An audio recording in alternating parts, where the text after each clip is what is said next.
Thomas, le responsable des affaires sociales, le vétérinaire. Où est-ce qu'il est? Il est pas. Il est là, le vétérinaire. Voilà. La population qui est venue assister.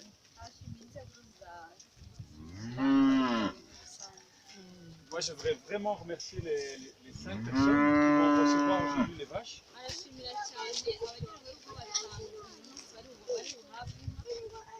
Pourquoi? Parce que tu le sais, on a utilisé une nouvelle méthode pour la distribution des vaches. C'est quelque chose de nouveau comme procédure au niveau de la Croix-Rouge-Vendée. Habituellement, tu peux expliquer, on passait par un fournisseur. Aujourd'hui, on les a convaincus d'essayer de trouver la vache eux-mêmes, de les responsabiliser.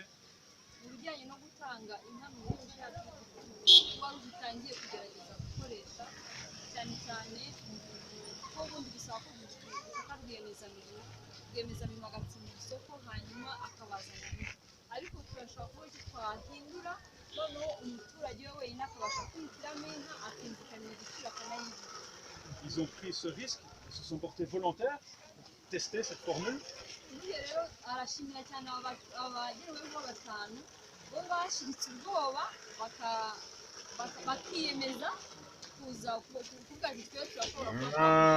Et aujourd'hui, on voit que c'est un succès puisque les vaches sont là et que vous allez recevoir les vaches.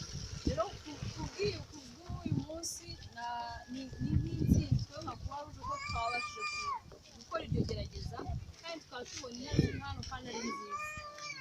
nous, je suis certain dans le futur, au niveau de la Croix-Rouge, quand on devra encore distribuer des vaches pour des bénéficiaires de projets, on utilisera cette méthode, ce qu'on appelle nous le cash.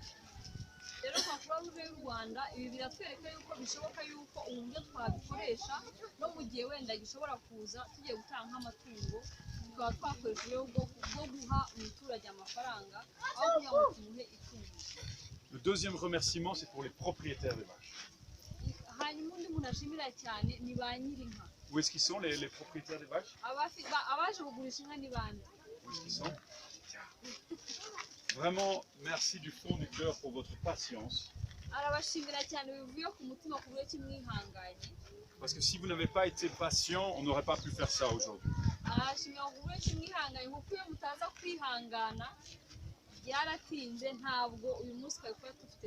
Vraiment, je crois qu'on peut les applaudir parce qu'ils nous ont fait confiance, ils ont été extrêmement patients. C'était quelque chose de nouveau pour nous, ça a mis du temps à se mettre en place, mais aujourd'hui on a tenu promesse.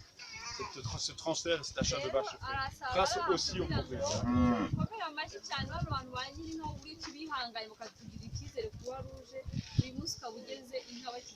Donc pour leur patience, vraiment, merci beaucoup. Merci beaucoup. Ensuite, j'ai une pensée aussi pour le RAB, parce que tu sais, c'est un processus un peu spécial. On a dû aller voir le ministère de l'Agriculture, les convaincre qu'on pouvait faire ce processus. Ils nous ont permis, nous ont facilité de faire ce processus dans une période, tu sais, de quarantaine qui n'est pas la plus simple. Donc vraiment, c'est aussi, voilà, il n'y a pas de représentant, mais je pense aussi au RAB maintenant. Ah ouais, le vétérinaire, voilà. Vraiment, merci beaucoup.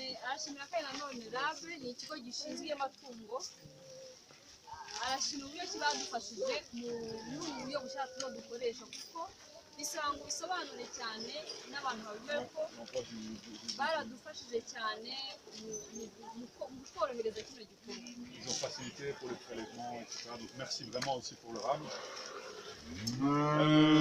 Et puis maintenant, je pense qu'on va procéder officiellement à l'achat de ces 5 vaches. Et j'espère qu'on pourra encore faire ce système dans la host community de Minini et de pouvoir offrir des vaches à d'autres bénéficiaires avec ce système de cash.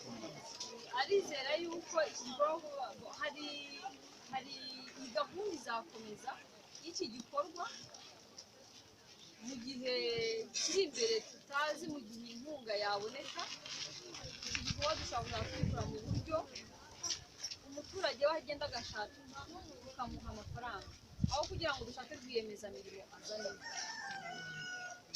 Voilà, maintenant on va tous prier ensemble pour que ces vaches restent en bonne santé, que les nouveaux propriétaires des vaches en prennent bien soin et qu'on voit la multiplication des vaches dans toute la communauté de Monini.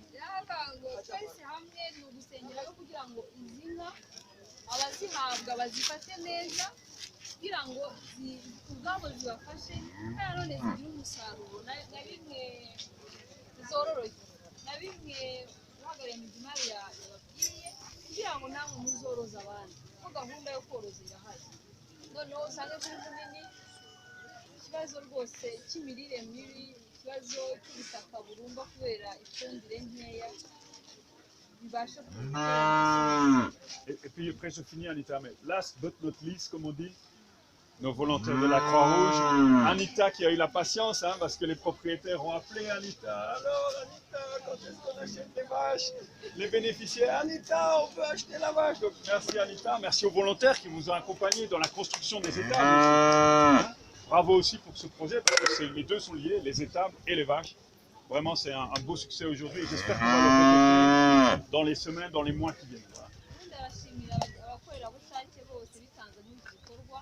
cyane cyane ariko turashimira ba nyir'inka b'ihangane n'abagendwa nabo bihangane.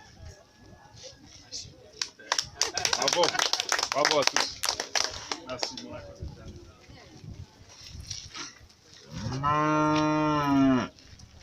Twasabaga rero ko hari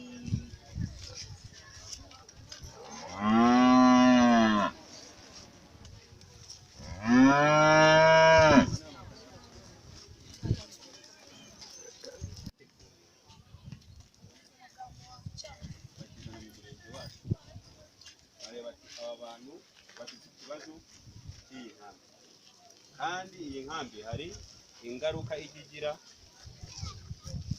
ku baturage bayegereye. Ndavuga iti ni mu rwego rwo kugira ngo nibura tugabanye zimwe mu ngaruka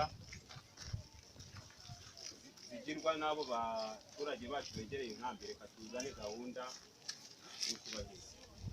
Umuntu uguhaye inka aba aguhaye amata, icyo bivuze ntabwo yaguhaye inka ntabwo ayiguha ngo ukomeze uyorore yibye, ahubwo aba aguhaye amata kugira ngo ubuzima bwawe bukomeze bube. Bashimira rero abafatanyabikorwa nk'uko niyo